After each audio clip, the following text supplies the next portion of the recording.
এবার ইউক্রেনকে ট্যাঙ্ক সরবরাহ করবে যুক্তরাজ্য। আর বিস্তারিত জানিয়ে দিব ইউক্রেনে বিভিন্ন ফ্রন্টের সাফল্য পাওয়ার দাবি রুশ প্রতিরক্ষা মন্ত্রণালয়ের। রাফায়েল থেকেও শক্তিশালী যুদ্ধ বিমান কিনছে ভারত। আরো জানিয়ে দিব গাজায় আবারও ইসরায়েলে ভয়াবহ বিমান হামলা। পাকিস্তান থেকে বন্দুকের গুলি পাবে ইউক্রেন। মাত্র 9 সেকেন্ডে ঘুরিয়ে দেওয়া হলো ভারতের 33 তলা টুইন টাওয়ার। ইউক্রেনে দ্রুত সামরিক সহযোগিতার আহ্বান ন্যাটো প্রধানের। এবং সর্বশেষে জানিয়ে দেব কাশ্মীরে ভয়াবহ সংঘর্ষ, 84 ভারতীয় সৈন্য নিহত। শুনছিলেন সংবাদ শিরোনাম, এখন বিস্তারিত। তবে অনুরোধ থাকবে এই ভিডিওটিতে একটি লাইক দিন এবং কমেন্টস করে জানিয়ে দিন আপনি কোন জেলা থেকে বা কোথা থেকে আমাদের সাথে যুক্ত রয়েছেন। এবং সর্বশেষ গুরুত্বপূর্ণ আপডেট সংবাদ পেতে চ্যানেলটি সাবস্ক্রাইব করে আমাদের সঙ্গে থাকুন। ধন্যবাদ। মার্চের শেষে ইউক্রেনকে ট্যাঙ্ক সরবরাহ করবে যুক্তরাজ্য। ইউক্রেনকে মার্চের শেষে ট্যাঙ্ক পাঠানোর সিদ্ধান্ত নিয়েছে যুক্তরাষ্ট্র। দেশটি জানিয়েছে আগামী সপ্তাহে তাদের প্রশিক্ষণ শুরু করা হবে। বৃহস্পতিবার যুক্তরাজ্য সরকার তথ্য জানিয়েছে। যুক্তরাজ্যের প্রধানমন্ত্রী ঋষি সুনাক সাংবাদিকদের বলেছেন, সবকিছু পরিকল্পনা অনুযায়ী চলছে। এই মাসে পশ্চিমা মিত্রদের মধ্যে ব্রিটেন প্রথম ইউক্রেনকে ভারী ট্যাঙ্ক সরবরাহের প্রতিশ্রুতি দেওয়ার পর 14টি চ্যালেঞ্জার 2টি ট্যাঙ্ক পাঠানোর পরিকল্পনা করা হয়েছে। জার্মানি ও যুক্তরাষ্ট্র দীর্ঘ ভ্রান্তি পেরিয়ে বুধবার একইভাবে রাশিয়া আগ্রাসন মোকাবেলায় ইউক্রেনকে ভারী অস্ত্র প্রদানের সিদ্ধান্ত গ্রহণ করেছে। সুনাক বলেছেন, আমরা এখন ইউক্রেনের সাথে কিভাবে ট্যাঙ্কগুলো সর্বোত্তমভাবে সরবরাহ করব, তাদের সৈন্যরা প্রয়োজনীয় প্রশিক্ষণ পায় তা নিশ্চিত করার ব্যাপারে আলোচনা করেছে।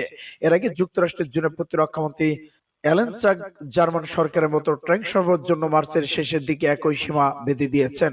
চাকো পার্লামেন্টে বলেন, চ্যালেঞ্জার 2 কিভাবে ব্যবহার করে রক্ষণাবেক্ষণ করতে হয় সে বিষয়ে ইউক্রেনের সৈন্যদের ব্রিটিশ প্রশিক্ষণ আগামী সপ্তাহে সোমবার থেকে শুরু হবে, সূত্র বিবিসি।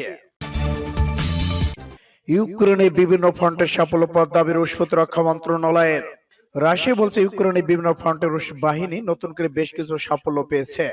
ইউক্রেন রাশিয়ার বিশেষ সামরিক অভিযান শুরু হওয়ার 1 বছর প্রতি ঘনিয়ে আসার একই সময় এ দাবি করল রাশিয়া। গত বছর 24 ফেব্রুয়ারি কিয়েভের বিরুদ্ধে অভিযান শুরু করেছিল মস্কো। রুশ প্রতিরক্ষা মন্ত্রণালয় গত সোমবার এক বিবৃতিতে বলেছে, রুশ সেনারা ইউক্রেন বাহিনীকে হটিয়ে দিয়ে 2 কিলোমিটার পশ্চিম দিকে অগ্রসর হয়েছে। তবে ঠিক কোন স্থানে এই ঘটনা ঘটেছে তা জানান যায়নি। বিবৃতিতে বলা হয়েছে, রুশ বাহিনী শত্রুদের প্রতিরোধ ভেঙে ফেলেছে এবং তাদের প্রতিরক্ষা লাইনের ভিতরে কয়েক কিলোমিটার ঢুকে পড়েছে। রুশ প্রতিরক্ষা মন্ত্রণালয় স্থানের নাম না বললেও ইউক্রেনের পূর্বাঞ্চলীয় বাখমুত শহরে 4 প্রচন্ড যুদ্ধ চলছে। গত 1 মাস ধরে একই শহরের আশপাশে 2 পক্ষের মধ্যে ব্যাপক সংঘর্ষ হলেও শহরটি এখনো ইউক্রেন সেনাবাহিনী নিয়ন্ত্রণে রয়েছে। এদিকে বাখমুত শহরটি ইউক্রেনের পূর্বাঞ্চলের দোনেৎস্ক অঞ্চলে অবস্থিত। দোনেৎস্কের বেশিরভাগ এলাকা রাশিয়ার নিয়ন্ত্রণে থাকলেও বাখমুত শহর ও কিছু বেশ শহর এখন ইউক্রেনে রয়েছে। এ কারণে বাখমুতের দখল নিয়ে মরিয়া হয়ে উঠেছে রাশিয়া। রাফায়েল থেকেও শক্তিশালী যুদ্ধ বিমান কিনছে ভারত। ফ্রান্সের তৈরি রাফায়েল যুদ্ধ বিমানের চেয়ে শক্তিশালী যুদ্ধ বিমান কেনার পরিকল্পনা করেছে ভারত। চীন পাকিস্তানের কথার মাথায় রেখে নতুন পরিকল্পনা হাতে নেওয়া হয়েছে বলে ভারতীয় মিডিয়া জানিয়েছে। খবরে বলা হচ্ছে, রাফায়েল ইতিমধ্যে চলে এসেছে ভারতের হাতে। 36টি রাফায়েল দুভাগে রাখা আছে বলে। তবে এখানেই উভচরত থাকছে না। এলএসিতে চীন এবং এলএসিতে পাকিস্তানের মাথায় রেখে নেওয়া হচ্ছে প্রয়োজনীয় ব্যবস্থা। চীনের 5ম জেনারেশন যুদ্ধ বিমান জেড-20 এবং পাকিস্তানের জেফ-17 থান্ডার সম্পর্কে ওয়াকিবহাল ভারত। ভারতীয় নৌবাহিনী এতদিন রাশিয়ান মিগ-29 কে যুদ্ধ বিমান পরিচালনা করত, কিন্তু সেসব বিমান পুরানো হচ্ছে। আগামী 3 বছরের মধ্যে মিগ-29 কে রিটায়ার করানো ভারতীয় নৌবাহিনী। সেক্ষেত্রে আগামী 1 বছরের মধ্যে 26টি এবং সব মিলে 55টির মতো নতুন বিমানের প্রয়োজন হচ্ছে। গাজায় আবার ইসরায়েলের ভয়াবহ বিমান হামলা। সোমবার ভোরে বেশ কয়েকটি বিস্ফোরণে কেঁপে ওঠে গাজা উপত্যকা। তাৎক্ষণিকভাবে হামলা কোনো হতাহতের খবর পাওয়া যায়নি। ইসরায়েলের সামরিক বাহিনী জানিয়েছে, হামাস রকেট তৈরি করার জন্য ব্যবহার করেছে এমন একটি ভূগর্ভস্থ স্থানে তারা হামলা চালিয়েছে। শনিবার গাজা উপত্যকা থেকে একটি রকেট ভূপাতিত করার পর ইসরায়েলে এই বিমান হামলা চালানো হয়। রকেট ছোড়ার দায় কোনো ফিলিস্তিনি পক্ষ এখনো স্বীকার করেনি। এদিকে ইসরায়েল অধিকৃত পশ্চিম তীরে আরেকটি ফিলিস্তিনি অঞ্চল নাবলুসের একটি বাড়ি ঘিরে ফেলার পর সেখানে গোলাগুলি হয়। এতে কয়েকজন হতাহত হয়েছে বলে প্রত্যক্ষদর্শীরা জানিয়েছে। নাবলুস ও নিকটবর্তী জেনিন ভিত্তিক ফিলিস্তিনি বন্দুকধারী দল দ্য ডেন অফ লায়ন্স জানিয়েছে তারা সেনাবাহিনীর একটি ইউনিটে হামলা চালিয়েছে, তবে ইসরায়েল তাৎক্ষণিকভাবে এ বিষয়ে কোনো মন্তব্য করেনি। গত এক বছরে ইসরায়েল হামলায় অন্যতম লক্ষ্যবস্তু ছিল দ্য ডেন অফ লায়ন্স। চলতি বছরে পর্যন্ত অন্তত 42 জন ফিলিস্তিনিকে হত্যা করেছে ইসরায়েল। অন্যদিকে ইসরায়েল নিহত হয়েছে আরো 10 জন।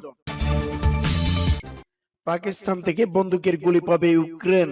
ডিডব্লিউ এর সাংবাদিকের কাছে এমন তথ্য দিয়েছেন ইউক্রেনের এক কমান্ডার। সোমবার ন্যাটো প্রধান জেন্স স্টলটেনবার্গ জানিয়েছে ইউক্রেনের জন্য আরো বেশি তৈরি গুলি করতে হবে ন্যাটো দেশগুলোকে। ডিডব্লিউ এর সাংবাদিকদের কাছে এমন তথ্য দিয়েছেন ইউক্রেনের এক কমান্ডার। সোমবার ন্যাটো প্রধান জেন্স স্টলটেনবার্গ জানিয়েছে ইউক্রেনের জন্য আরো বেশি গুলি তৈরি করতে হবে ন্যাটো দেশগুলোকে। কারণ যে পরিমাণ গুলি তৈরি করা হচ্ছে তার চেয়ে অনেক বেশি ইউক্রেনে ব্যবহার করা হচ্ছে। চাহিদা বাড়ছে কিন্তু যোগান দেওয়া হচ্ছে না। কারণ যে পরিমাণ গুলি তৈরি করা হচ্ছে তার চেয়ে অনেক বেশি ইউক্রেন ব্যবহার করেছে। চাহিদা বাড়ছে কিন্তু যোগান দেওয়া যাচ্ছে না। সাংবাদিকদের একথা জানিয়ে স্টলটেনবার্গ বলেছেন প্রতিটি দেশে আরো বেশি গুলি তৈরির মন দিতে হয়েছে।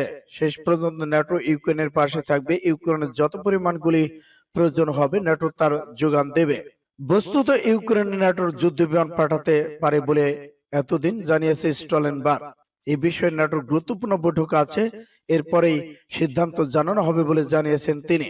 এদিকে ইউক্রেনের লড়াইয়ের ময়দানে এক হাইটজার কমান্ডার ডব্লিউ এর সাংবাদিকদের জানিয়েছে লড়াই চালিয়ে যাওয়ার মুশকিল হয়ে পড়বে, কারণ গুলির পরিমাণ ক্রমশ কমে আসছে। খুব হিসেব করে তা খরচ করতে হচ্ছে। মাত্র 9 সেকেন্ডে ঘুরিয়ে দেওয়া হলো 33 তলা টুইন টাওয়ার। মাত্র 9 সেকেন্ডের মধ্যে ঘুরিয়ে দেওয়া হলো ভারতের 33 তলা বিশিষ্ট সুউচ্চ ভবনে নয়ডা সুপারটেক টুইন টাওয়ার। রোববার বাংলাদেশ সময় বিকেল 3টায় এই ভবন ধ্বংস করা হয়। এখন সময় স্মৃতি দূর থেকে দেখে মনে হচ্ছিল 9/11 সেই দৃশ্য চোখের সামনে দেখা যাচ্ছে না। তার কয়েক সেকেন্ডের মধ্যে বিস্ফোরণ হলো। ঠিক 9 সেকেন্ডের মধ্যে মাটিতে মিশে গেল জোড়া অট্টালিকা। ধুলোর চাদরে ঢাকলো চারদিক। কুতুব মিনারের থেকে উঁচু এই বহুতল ধ্বংসের কাউন্টডাউন শুরু হয়ে যায় রবিবার সকাল থেকে। এই জোড়া অট্টালিকা বেআইনি নির্মাণ 9 বছর আগে আদালতে মামলা ওঠে। এলাহাবাদ হাইকোর্ট থেকে জানানো হয় এই নির্মাণ অবৈধ। ন্যাশনাল বিল্ডিং কোড অনুযায়ী বহুতলের দুটি টাওয়ার মধ্যবর্তী দূরত্ব হওয়া উচিত 16 মিটার, কিন্তু সুপারটেক সংস্থা এই বহুতল নির্মাণের ক্ষেত্রে নিয়ম মানেনি। অ্যাপেক্স এবং সেন এই দুটি টাওয়ারের মাঝে দূরত্ব রাখা হয়েছিল 9 মিটারের কম, তাই ভাঙার নির্দেশ দেয় হাইকোর্ট। পরে মামলার সুপ্রিম কোর্টের উঠায় 2022 সালে 12 আগস্ট এই সুপ্রিম কোর্ট থেকে নির্দেশ দেওয়া হয়। 28 আগস্ট নয়ডা এই বেআইনি নির্মাণ ভেঙে ফেলা হয়। 7.5 লক্ষ বর্গফুট এলাকার উপর এই ভবন তৈরি করা হয়েছিল। ইউক্রেনের দ্রুত সামরিক সহযোগিতার আহ্বান ন্যাটো প্রধানের। পশ্চিমা সামরিক জোট ন্যাটোর মহাসচিব জেন স্টলটেনবার্গ বলেছেন তিনি আশা করেছেন ব্রাসেলসে আজকের বৈঠকে যুদ্ধবিমান বিষয়টি নিয়ে আলোচনা হবে। তবে ইউক্রেনের যুদ্ধবিমান পরিবর্তে তার মতো এই মুহূর্তে জরুরি হলো স্থল সহায়তা সরবরাহ করা। সোমবার ন্যাটোর মন্ত্রী পর্যায়ের বৈঠকে পূর্ব সংবাদ সম্মেলনে স্টলটেনবার্গ বলেন ইউক্রেন যুদ্ধ উন্নতি লাভের সঙ্গে সহযোগিতা বিকশিত হয়েছে। উল্লেখ্য যুদ্ধের প্রাথমিক পর্যায়ে স্টলটেনবার্গ বলেছিলেন ইউক্রেনের উন্নত আধুনিক আর্টিলারি সরবরাহের আগে জ্যাভলিন এবং অ্যান্টি ট্রাকসের উপর মনোযোগ দিতে হবে। আর এখন তার মতে বিমান প্রতিরক্ষা প্রধান ফোকাস। একই সঙ্গে ভারী অস্ত্রশস্ত্র, স্ট্রাইকার ব্যাটলিস, পদাতিক যুদ্ধের যান এবং জার্মানি মর্টার এবং প্রধান যুদ্ধ ট্যাঙ্ক।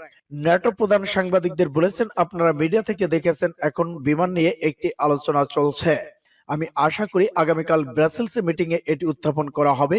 তবে আমাদের দুটি জিনিস বলতে দিন, তা হলো স্পিড এবং আর্জেন্সি।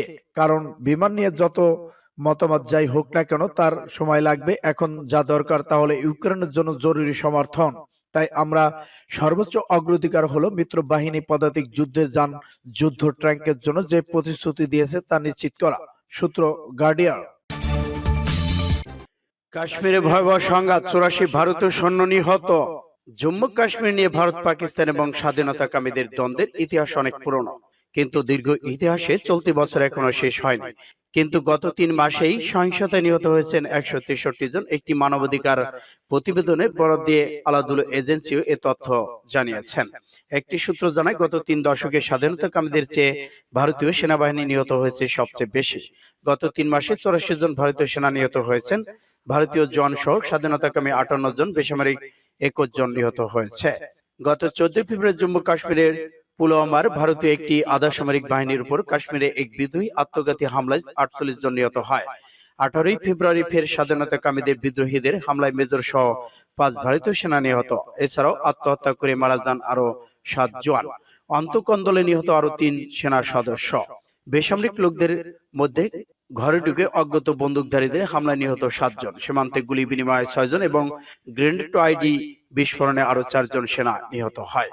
সর্বশেষ 6 মে ছুটিতে থাকা এক সেনা সদস্যের ঘরে ঢুকে গুলি করে হত্যা করা হয়। পৃথিবীর ভূখণ্ড খ্যাত অখণ্ড কাশ্মীরকে নিজেদের বলে দাবি করেছে ভারত পাকিস্তান। কাশ্মীরের 43 অংশ রয়েছে ভারতের দখলে, পাকিস্তানের কাছে রয়েছে 37 ভাগ। মোট একটি অংশ দখল করে আছে চীন। এর পূর্বে 1947 সালের পর থেকে এ পর্যন্ত 3টি যুদ্ধের মুখোমুখি হয় ভারত পাকিস্তান। এর মধ্যে 2টি যুদ্ধ ছিল কাশ্মীর নিয়ে। 1948 সালে প্রথম এবং 1965 সালে দ্বিতীয়বার যুদ্ধে জড়িয়ে পড়ে দেশ দুটি। 1999 সালে কার্গিল যুদ্ধে জড়ায় দুই দেশ। দেশ ভাগের পর থেকে ভারত পাকিস্তানের দাবার গুটি হয়ে আছে এই দুটি ভূখণ্ড। দুই দেশের মাঝখানে পরে ভারতীয় সেনাদের প্রতি বছর নৃশংস নির্যাতনের শিকার হতে হচ্ছে শত শত কাশ্মীরি নারী পুরুষদের।